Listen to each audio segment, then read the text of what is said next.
هم ایشون هم بانو در واقع شمشک در واقع بانوهایی هستن که در واقع ما باید ارزششون داریم در واقع ارزش گذاری کنیم و مادران ما و جزء آثار فاخر ما هستن. اینها رو با هیچ هزینه هایی نمیشه در واقع اینا رو در واقع جبران کرد. ما افتخار میکنیم که الان دانشگاه بن چابهار میزبان در واقع مادران آزادی شمشک، آقای گل محمد بلوچ اینا هستن و آدمایی که در واقع تو این خطه هستن، مجموعه در واقع سراوان، ایرانشهر، خاش، چابهار و هنرمندای خیلی فاخری داریم تو این موضوع. من از مادر در واقع آزادی هم گفتم که اربوز شما این لالایی در چه وقتی هستش؟ یه جایی هستش در داغ عزیزترین کساشون در واقع این اتفاق میفته، یه جایی هستش که در خوابوندن این بچه ها اتفاق میفته، یه جایی هستش که در واقع اربوز شما از دست دادن پدر و مادر هستش که این بچه مثلا در واقع آرامش میگیره. این سنت ها اینطوری هستش که چندین ساله که این قدمت داره برای ما.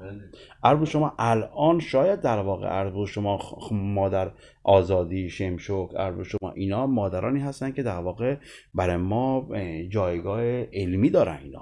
اینا تو دنیا در واقع این مباحث رو در واقع میطلبن.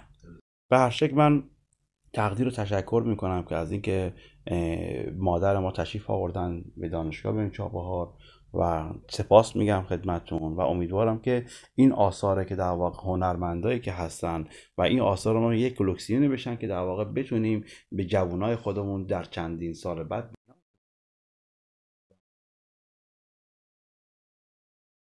مرسی که در واقع بانوک در واقع شمشک میزبانش بودیم و به محضی که لالایی ایشون رو من شنیدم به قدری در واقع تأثیر بسزایی در روحیات من گذاشت که چی بگی. اینا واقعا اثر بخشه و اینا دیگه تکرار نمیشن و یک دونه بانوک شمشک، یک دونه بانوک در واقع اربوز شما آزادی هایی هستن که ما میتونیم اینا رو حفظ کنیم و منتشر کنیم اینا رو که بدونیم که اثرشون اثر ماندگاری هستش. مرسی بابت اینکه بستری فراهم شد که یه اتفاقات خوب تو دانشگاه اتفاق بیفته. فردا چه ساعت میتونید بیایید؟ گفتم من انشالله ساعت 11 میتوانم بیام. با تفاصیلم داریم در شهر خودمون شب شهر سردار سلیمانی رو داریم انجام میدیم. دیروز تو جلسه بودیم، پدیروز هم امروز هم گفتم من میرم چابهار برمیگردم و فردا هم ساعت 9 دوباره به من زنگ زدن بیا دوباره جلسه هم مونده. گفتم باشه. ولی ما چون آقای مولوزی خیلی پیگیر این کار بود و خودش شخصا ورود کرده بود، ما دیگه مجبور شدیم.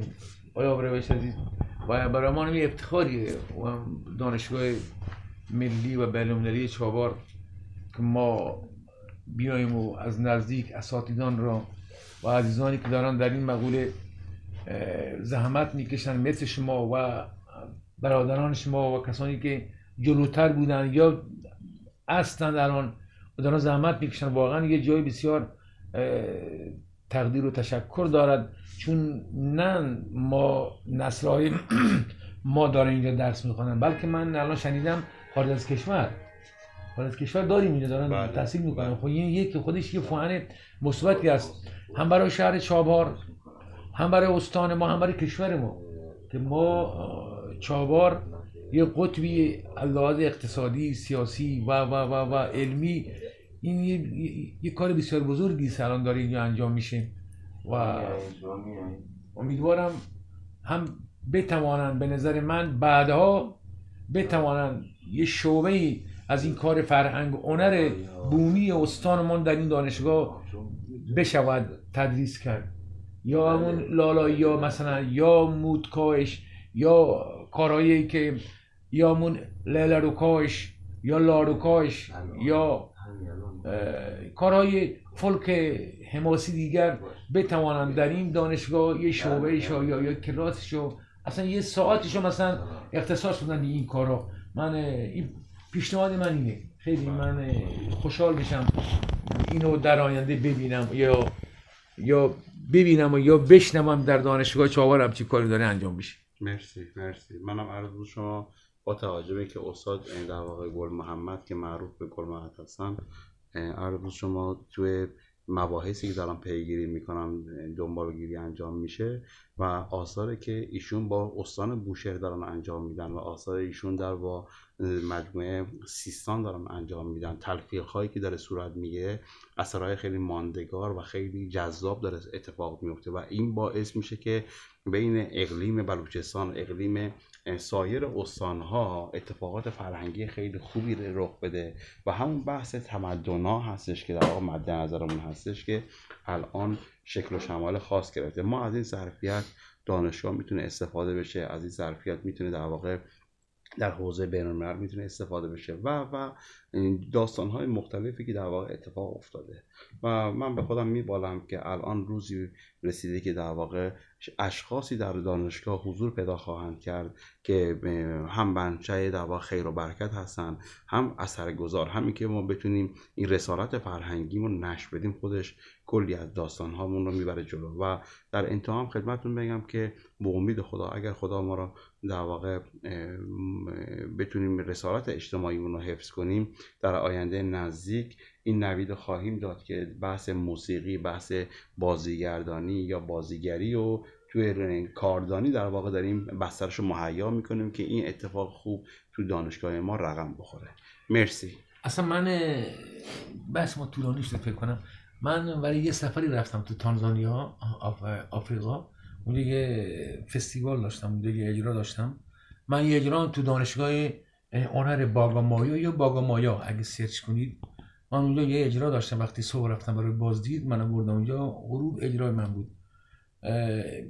من پرسیدم این موسیقی سنتی چه کاری میتواند بکند تو این دانشگاه؟ گفت سرچشمه ما همین موسیقی سنتی. همین موسیقی سنتی که 4 تا پیر بودن، سال 80 آره رفتم. آره پیرمرد بودن.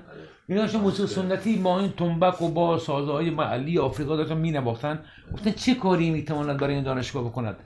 گفت ما اینها دارن تو ذهن کارهایی میکنن، اینا من شاید نفهمم ما داریم چی کار میکنیم. باعث خانش چیز میشه. آره. خانش تمام کسایی که درس میخوندن. بله. تاثیرگذار بود برای تک تک اونایی که رویشون برای اینکه ما اینا رو میاریم رو مود، رو نوت قرار میدیم، بعد به عنوان یک موسیقی کلاسیک یا موسیقی مد روز میدیم به بازار. از همیناست ما داریم سرچشمه میگیریم. منشأ ما ایناست.